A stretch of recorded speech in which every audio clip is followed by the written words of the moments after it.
Puerto Real. Fue una ciudad colonial española fundada en el siglo XVI en la costa norte de la Española, en lo que hoy corresponde a Haití. Su creación respondió a la necesidad de la corona de establecer enclaves estratégicos en el Caribe que sirvieran como puntos de control para las flotas que transportaban oro, plata, azúcar y otros productos hacia Sevilla. La bahía elegida ofrecía aguas profundas y seguras, protegidas por colinas, lo que permitía el fondeo de galeones y carabelas. El entorno proporcionaba recursos naturales como madera y tierras fértiles, y pronto se levantaron casas de piedra y madera, iglesias, almacenes y calles estrechas que dieron forma a una ciudad en rápido crecimiento. La vida en Puerto Real reflejaba el dinamismo de la colonización. Los mercados se llenaban de pescado fresco, frutas tropicales y mercancías llegadas de Europa. El olor del mar se mezclaba con el de las especias y el humo de las hogueras. Las campanas de la iglesia marcaban el ritmo de la comunidad, llamando a misa, anunciando festividades o alertando de peligros. Las tabernas ofrecían música de guitarras y voces que intentaban ahogar la tensión de vivir en un mundo siempre amenazado. La población era diversa, colonos españoles que buscaban fortuna, indígenas sobrevivientes que trataban de adaptarse a un orden impuesto, africanos esclavizados que trabajaban en condiciones durísimas y comerciantes de distintas procedencias que llegaban atraídos por el bullicio del puerto. La ciudad era un crisol de lenguas y culturas, pero también un lugar donde la desigualdad y la violencia estaban presentes. Las familias intentaban mantener la decencia en medio del caos. Las mujeres criaban hijos en casas de madera, enseñándoles a rezar y a leer, mientras los hombres trabajaban en los muelles, en los campos o en las minas cercanas. Los niños jugaban en las playas, entre restos de barcos hundidos, y aprendían pronto que la muerte era parte de la vida. La esclavitud marcaba el pulso de la economía, hombres y mujeres africanos eran obligados a trabajar en plantaciones y talleres, y su sufrimiento se mezclaba con la rutina diaria de la ciudad. La iglesia, levantada con piedra coralina, era el corazón espiritual, donde se celebraban bautizos, bodas y funerales, pero fuera de sus muros el oro y el comercio hablaban más fuerte que cualquier sermón. El auge de Puerto Real atrajo inevitablemente la atención de piratas y corsarios, pues el Caribe del siglo XVI era un mar de riquezas, pero también un mar de peligros constantes. Las aguas que brillaban bajo el sol tropical eran al mismo tiempo rutas de comercio y escenarios de guerra. Ingleses, franceses y holandeses, ansiosos por arrebatar a España parte del botín que circulaba por sus flotas, acechaban como depredadores invisibles. Puerto Real, con su puerto abarrotado de barcos mercantes y almacenes repletos de azúcar, tabaco, maderas y metales preciosos, se convirtió en objetivo codiciado. Las primeras incursiones llegaron como presagios oscuros, velas negras o banderas extranjeras aparecían de repente en el horizonte, y el miedo recorría las calles como un viento helado. Los cañones tronaban desde los barcos enemigos, las murallas temblaban, las casas ardían bajo el fuego, y los colonos huían hacia las colinas buscando refugio.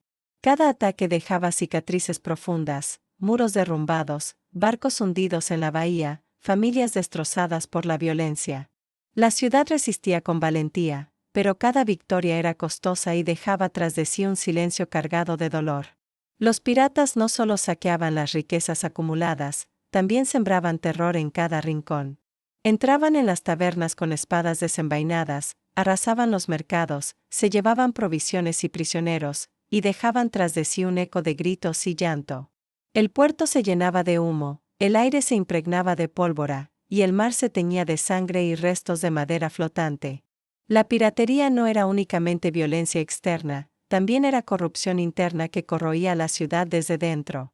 Algunos colonos, tentados por la ganancia rápida, comerciaban en secreto con los corsarios, vendiendo provisiones, ofreciendo refugio o facilitando información sobre los movimientos de las flotas. El oro español atraía tanto a enemigos declarados como a traidores ocultos, y Puerto Real se convirtió en un lugar de sospechas, donde la confianza se quebraba y nadie sabía con certeza quién era aliado y quién era enemigo. La tensión se respiraba en cada esquina, y la ciudad vivía bajo la sombra constante de la traición y el miedo. A los peligros externos se sumaban los conflictos internos. Las tensiones entre colonos españoles y los indígenas sobrevivientes eran constantes. Los indígenas, despojados de sus tierras y obligados a trabajar, resistían como podían, y su resentimiento se mezclaba con la violencia cotidiana. Los comerciantes ricos y los trabajadores pobres vivían en mundos distintos, unos acumulaban riquezas en casas de piedra, otros sobrevivían en chozas humildes. Los soldados, enviados para proteger la ciudad, chocaban con los civiles, imponiendo su autoridad con dureza.